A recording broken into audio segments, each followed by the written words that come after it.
всички Силвия Груба и Даниела Кафеджиева. Благодаря, деца. Заповядайте. Добър ден, драги гости, и добре дошли в нашето училище, Средно училище Методий Драгинов, училището на новото време, където традициите са основа, а настоящето вдъхновение, бъдещето наша мисия. Иновативно, креативно и устремено към знания, ние изграждаме свят, в който науката и технологиите върват ръка за ръка. Аз съм инженер Мариана Радева, учител съм по физика и астрономия, а тези прекрасни деца са моите ученици, на които съм класна, като част от тях участват в 7-я клас, както чухте, като част от тях участват в занимания по интереси в клуб Чудният свят на физика. И преди да ви пренесем в чудният свят на физиката и технологиите, много ми се иска да споделя, че в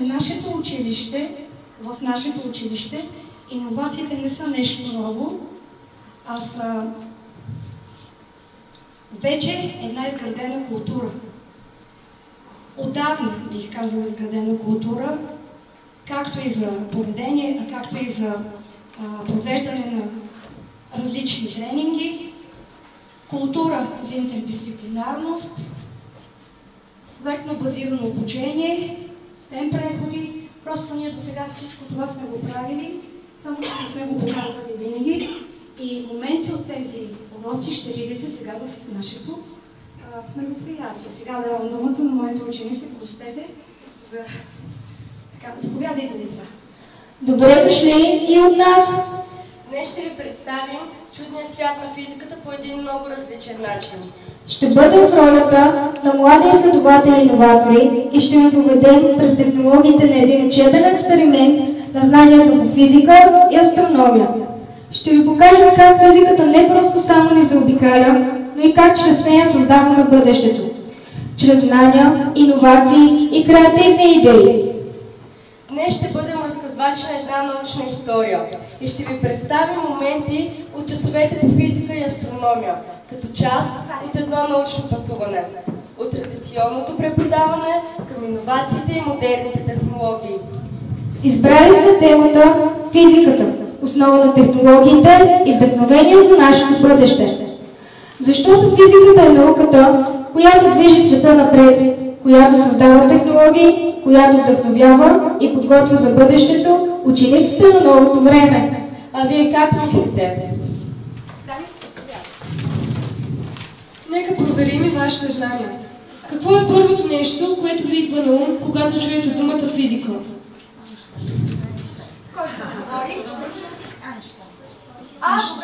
Добре. Давай си, бе. Айнщайн.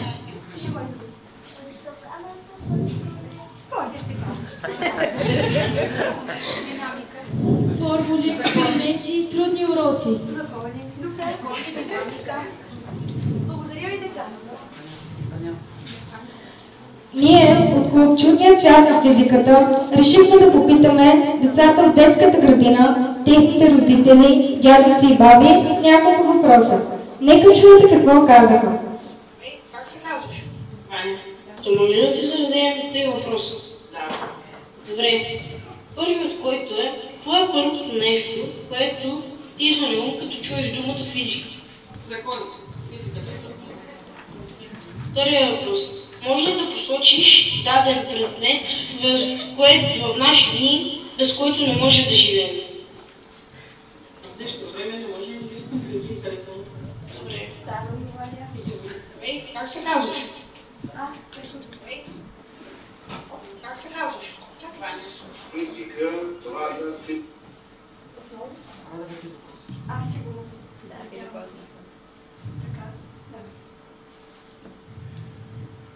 Изобретението, без което не може да живеем днес, е компютър.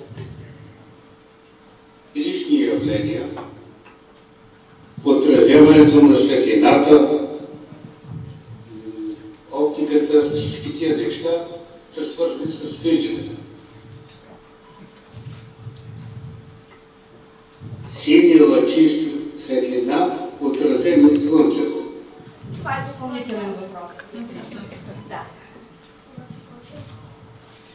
Джиме, като се замисля от разказите на моите родители, как се е учило преди, с четна дъска, тебешир, чертане на схеми. А днес ние, децата на новото време, учим с интерактивен дисплей, виртуална реалност, да дори, че спортът, музиката и изкуството. А и вече с изкуствен интелект може да ни помогнем да разберем нещата, които преди сме изглеждали много сложни. Сега само с един клик можем да видим и да разберем нещата, които преди сме изглеждали сложни. Физиката винаги е била навсякъде около нас и променя света. Но днес, благодарение на новите технологии, можем да я видим и почувстваме.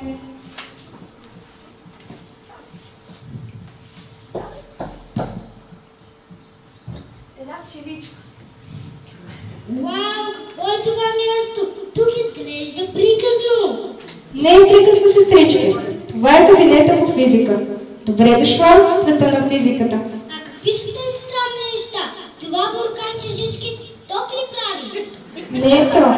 Това е електрическа верига. Тя прави ток. Благодарение на такива открития, ние имаме светлина, интернет, телефони. Та дори играчките ти работят с електричество. Значи физиката прави така, че да можем с баба да си пишем по телефона. Точно така. Благодарение на физиката имаме мобилни телефони, интернет и други. А слънцето, защо свети подобно на лампите? Как да ти кажа, в Слънцето има едни взаимодействащи вещества и когато се взаимодействат, те отделят огромно количество енергия, която достига до нас като светлина и топлина. А лампите светят, защото в тях има електричество, за което ще учиш като пораснеш. Значи без физика нямаше да има слънце, ток и светлина и физиката е навсякъде. А кой е измислил всичко това? Учените, хора, които никога не спират да задават въпроси. Точно като теб. Тогава и аз искам да стана като тях. Ще мога да правя експерименти като теб. Разбира се, всички големи учени са започнали като малки, любопитни деца. Хайде, ела да ти покажа нещо страхотно.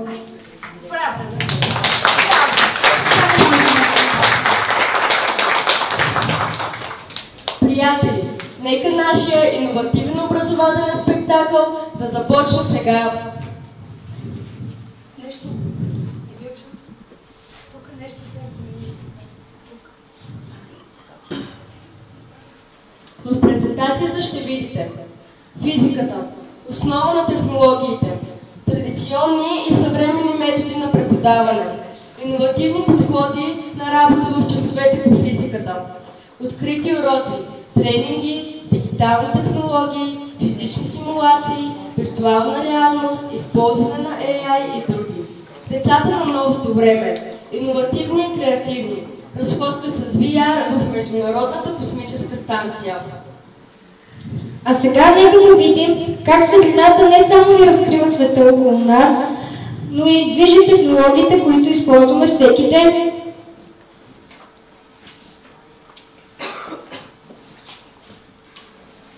Ние с въпросите пак сме тук. Сигурни сме, че знаете отговора на този въпрос, но нека все пак ви попитам. Коя е най-близката звезда до Земята? Слънцето. Правилно, Слънцето. Нека сега да видим какво казват децата от детската градина за това.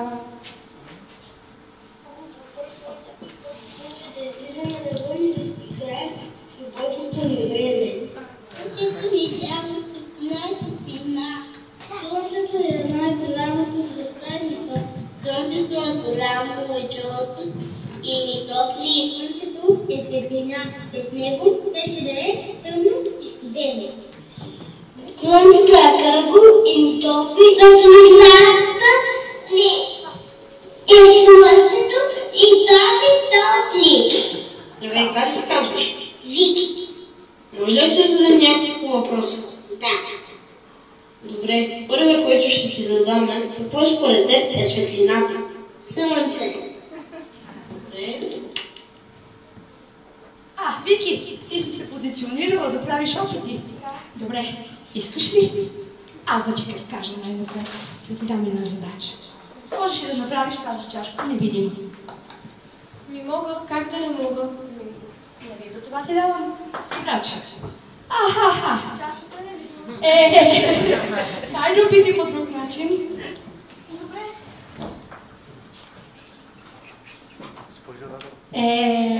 Чашата изчезна. Браво, Вики! На това ли съм ви учила? Айде сега опити по другия начин, който трябва.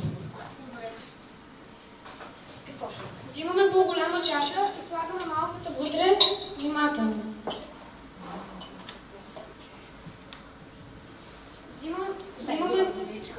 Взимаме вода и започваме да наливаме в двете чаши. Наблюдаваме как чашата вече по-надолу започва да изчезва.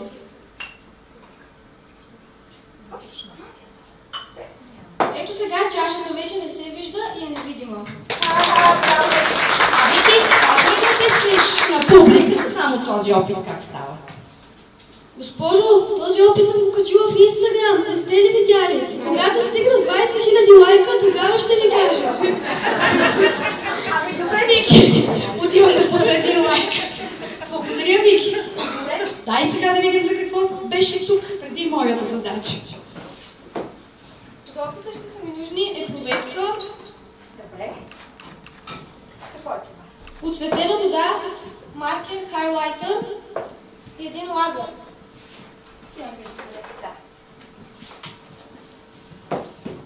Взимаме епроветката и започваме да наливаме в места. Чакай, Вики, чакай.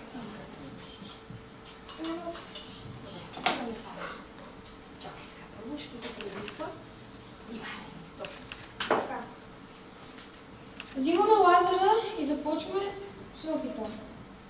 Наблюдаваме как лазера минава през средата на течността. Когато започваме да увеличаваме ъгъла, можем да наблюдаваме пълно вътрешно отражение.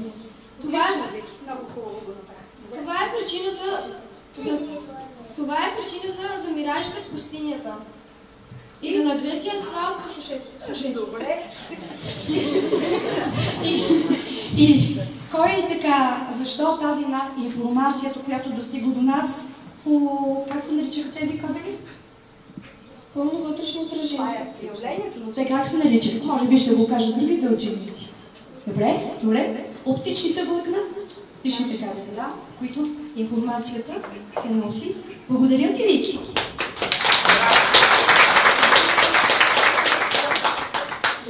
Искаш нещо да допълниш? А сега моите приятелки също ще направят един опит.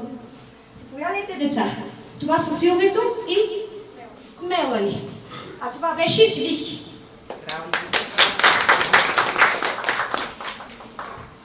Ние също ще ви представим пълно вътрешно отражение. Едно явление, което учениците много малко го разбират. Те учителите, които са физика, знаят. И също сега ще ви покажем как светлината може да пътува по вода. Като вода. Какво ще направите сега, деца? Добре.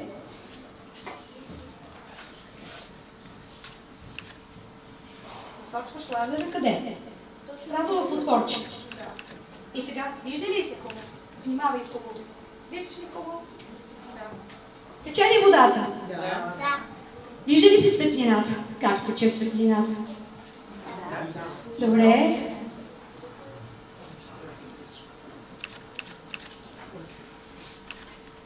Да благодарим на нашите прекрасни деца.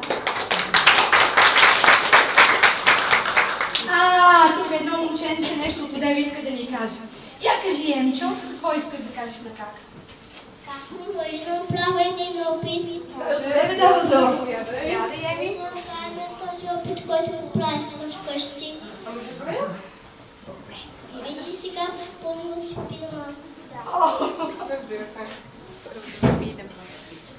Защото той вече е много топло.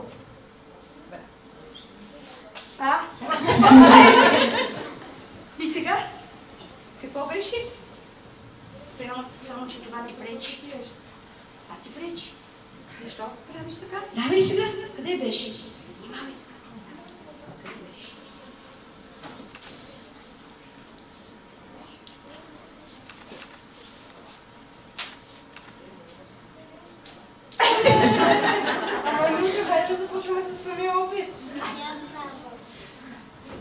ще ни трябва? Да. И малка Чашка. Добре, види моите детенци тук, за да могат да виждат всички, които виждат. Сега. Аз съм. Стискай, че нямаше от тези другите шишенца с... Добре. Ай сега да донесем кофата. Това какво е? Хартия. Хартията е сложена така. Върху чашката. Сега го разкаства и връща. Охо! Един бъдещ! Детската градина! Браво, Емилчо! Има и награда след урока за тебе. Да. А искаш и бенгалски огън. Как е ти? Добре.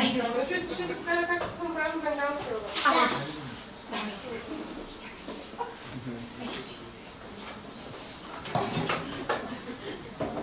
Аз ти запали, аз ще му е това. Не, сега да правя.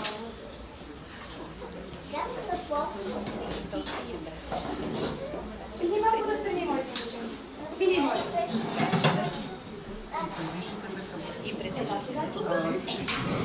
Точно така. Сега първократно да покажеш. И какво правим сега? Бенгалски огън, като за... Да не гледай тук, защото ти гледаш него. Да. Сега той.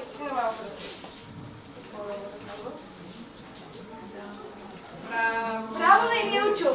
Един бъдещ изследовател от детската градина си има. Да благодарим.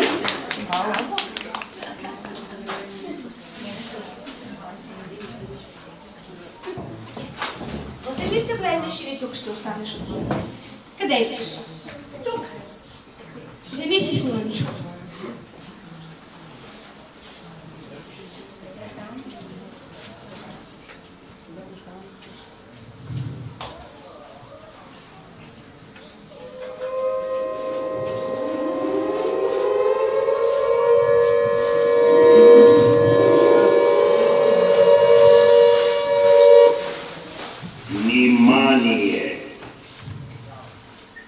Внимание!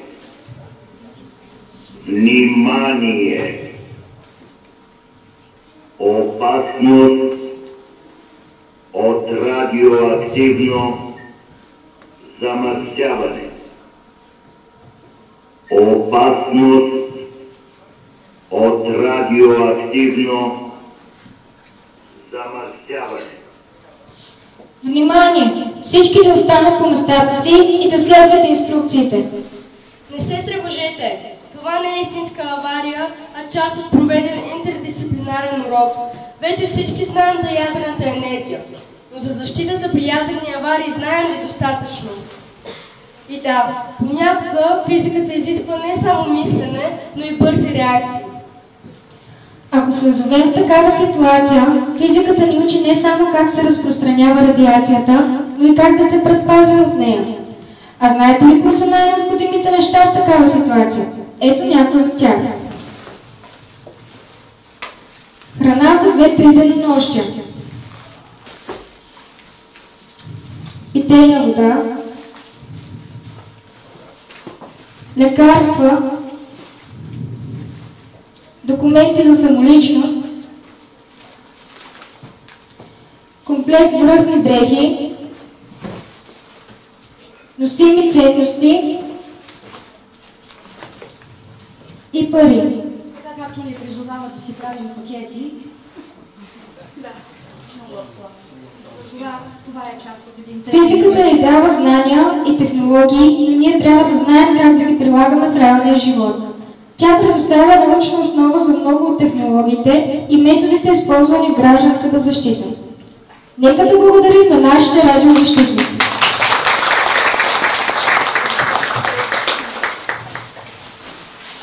А сега да продължим с науката, но без тревожни сирени. С още една интерактивна практика на обучение от разстояние в електронна среда. Тук вече няма да има изненади. Освен, че тази иновативна практика е проведена в разгара на пандемията от COVID-19. Всички помним, че пандемията ни изправи пред неочаквани предизвикателства, но ние показахме, че можем да бъдем гъвкави и иновативни в образователния процес. Дистанционното обучение ни научи да използваме нови технологии и да създаваме интерактивни уроци, които ангажираха учениците през цялото време. Вижте! Здравейте! Сега ще ви демонстрирам как се измерва пулс. Това е моята майка. Тя ще ме асистира за измерването на пулса и решаването на физичната задача. Само до физичната задача, защото няма да ни стигне. Въпреки физическата дистанция, учителите успяха да запазят връзката с нас, учениците, и ни осигуриха качествено образование. Докато се адаптирахме към новото нормално, ние откривахме непрекъснато нови начини да изследваме връзката му, здравето на децата и науката в упражненията и танца. Нека на сцената да заповядат нашите съученички Вики и Мерием.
Така както успяхме да запазим връзката в обучение от разстояние в електронна среда, така можем да изследваме и връзката между движението и физиката.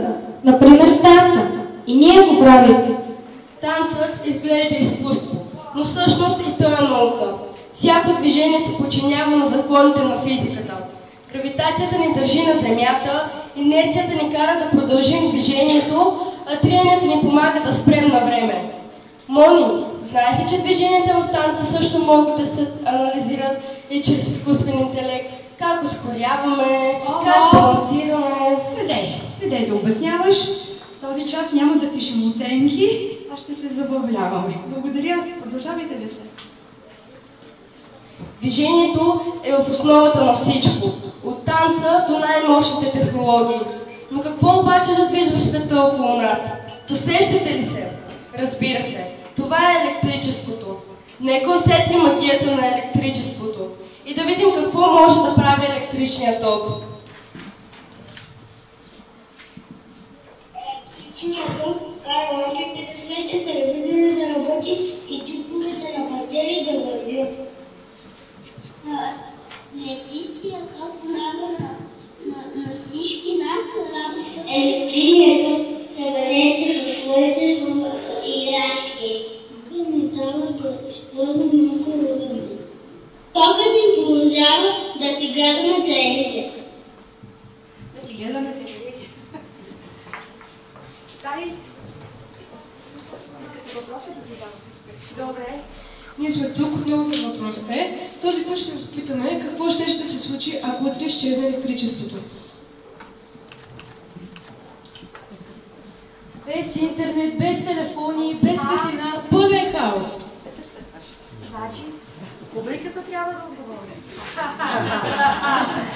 Ще се случихме на сказване. А сега да ви попитаме, Можете ли да посочите едно изобретение, без което днес не бихме могли да живеем? Влади микрофончето, Силве, на който телефон? Да? Телефон? Да, със сигурност са телефони. Телефони, компютри, друго? Телевизия. Много неща. Ние така сме стекли, че всички... Електричество, интернет, смартфон, компютър и много други. Благодаря, деца. А сега да заповядат нашите съученици Емил, Юрий, Антонио и Мирослав да демонстрират електрически вериги на интерактивната дъска и на практика.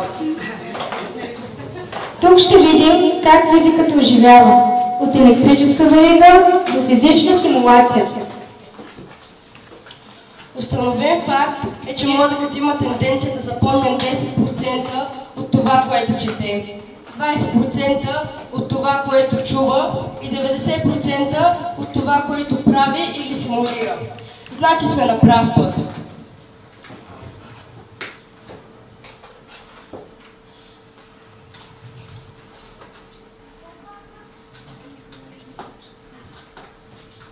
Какво, деца?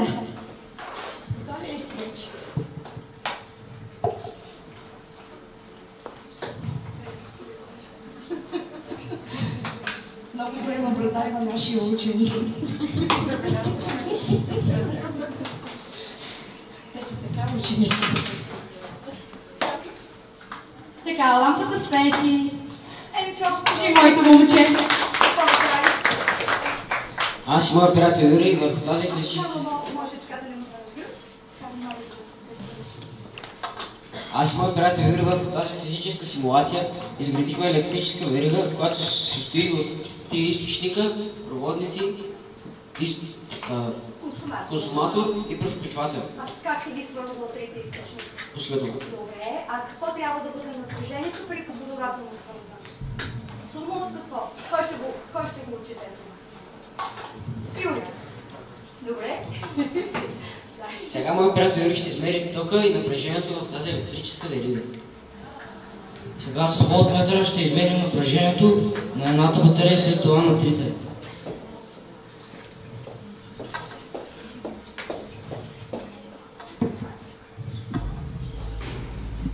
Ще измериш тази напред само на един източник.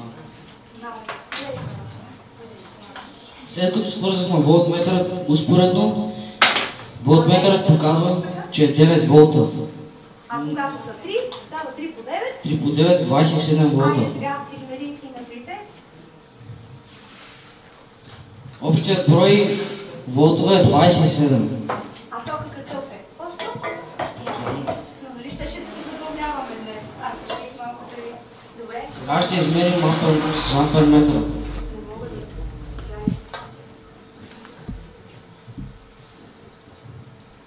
След като свързваме амперметъра последователно, ние знаем, че токът е 2,7 ампера. Благодаря, Юрий. Благодаря ви, деца. Благодаря. Това са Юрий и Емил, моя асистент, дясната ми ръка. А вие може ли да ни представите какво направихте? О, да, изправяйте. Аз изградих електрическа верига със звук полиция.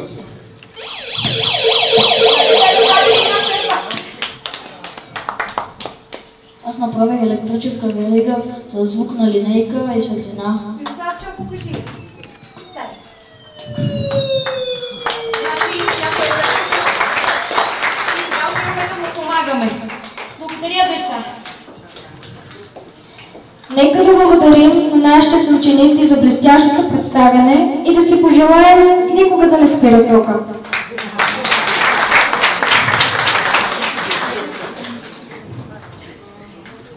Без електричество музиката ще да звучи доста тихо. Представете си рок-концерт с свещи или опера без микрофони. Добре, че толкова е тук, защото е време да видим звукът и музиката на физиката. Време е за нашите гости, световно известните, тримата тенори, които са тук, за да ви приветстват за форума. И понеже ние разполагаме със специална апаратура, скрита е в хранилището зад мен. Същевременно с това ще се възползват да изследваме техните гласни струни, които са подложени на големи натоварвания. Не знам дали знаете, но гласните струни се износват бързо с времето. За нас е изключителна чест и разбира се рядка възможност да изследва на гърлото на един певец, а пък камо ли на цели 3. На следващия форум ще ви информираме за резултатите. Само за информация, подобно изследване е направено за първи път на Стивън Тейлър от групата Aerosmith. След 2 часа пеене, апаратурата показва, че гласните му струни са се сблъсквали над 1,5 милион пъти и са покрили еквивалента на над 9 км. Представете си какво значи това. А сега музика. Ето как се обединяват физиката на звука и съвременните технологии. Нека приветстваме заедно тримата тенори.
Физиката на звука е в основата на много технологии, които използваме в нашето ежедневие.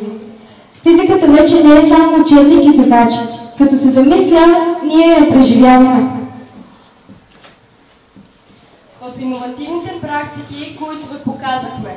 Два различни свята – физика и астрономия и физическо възпитание и спорт работят заедно. Обединяват се. И както вече видяхте, една идея ражда хиляди нови. Накрая ще завършим с последната иновативна практика – децата на новото време. Иновативни и креативни. Реализирана за 110-та юбилейна годишнина на нашето училище. На слайда виждате фотографии от един иновативен образователен подход на междупредметна интеграция на учене чрез игри и преживяване, на учене лице в лице и развиване на дигиталното мислене, на STEM подход, провокиращ интерес, който превръща учениците в малки изследователи, работещи в екип, насърчаващ иновативните технологии и креативните решения. Ще завършим нашия иновативен образователен спектакъл с видео от разходката от Международна космическа станция. Новото предизвикателство на часовете по физика и астрономия.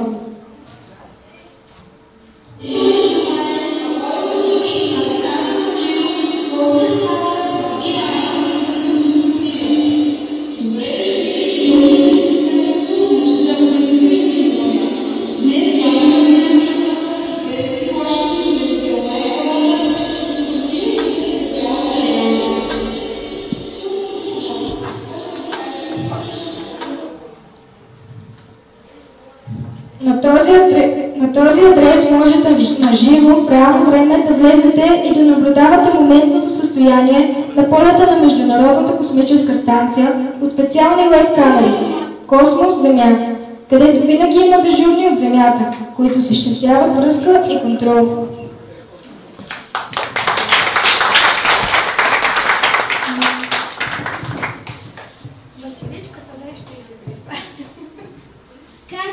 Ако всичко е физика, значи ли, че физиката е навсякъде? Точно така. Физиката е в летящата топка, която си играеш, в дъгата на небето, след дъжд, дори и в космоса. А след 10 години как ще учим физика? Предполагам, че ще има съвсем различни нови технологии, защото физиката постоянно се развива. Може би ще има холограми или ще имаме невронни връзки в главите си. Не знам, предполагам. Днес ви показахме, че физиката не е просто наука. Тя е пътешествие към бъдещето, вдъхновение за иновации и основа на технологиите, които променят света. С нашия иновативен образователен спектакъл доказахме, че знанието може да бъде вдъхновяващо, креативността безгранична, а нашето училище, училището на новото време, място, където традициите и бъдещето вървят ръка за ръка. Продължаваме да мечтаем, да откриваме и да създаваме бъдещето. Благодаря, че бяхте част от нашето научно пътешествие в света на физиката и иновациите.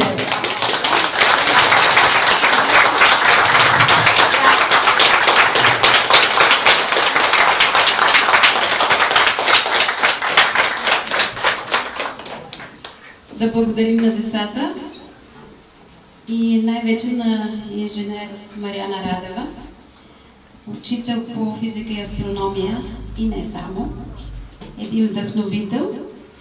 Госпожа Мариана Радева утре ще отсъства от училище, защото трябва да получи една голяма награда. В националния конкурс по физика академик Матей Матеев, Съюза на физиците на България и Международната фондация Свети Кирил и Методий я награждават за постижения при създаване на условия за най-подходяща учебна среда.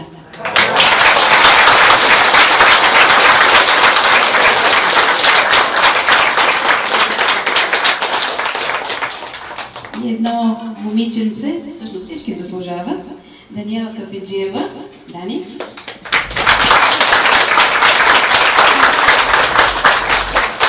Е взела първо място във възрастова група 1-8 клас, 5-8, да, извинявайте, в националния конкурс за есе професор Никола Балабанов.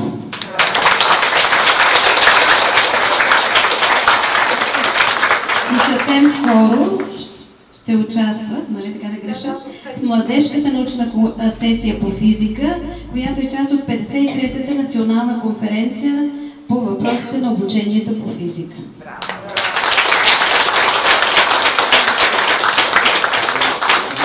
Още веднъж много ви благодарим. Невероятни сте.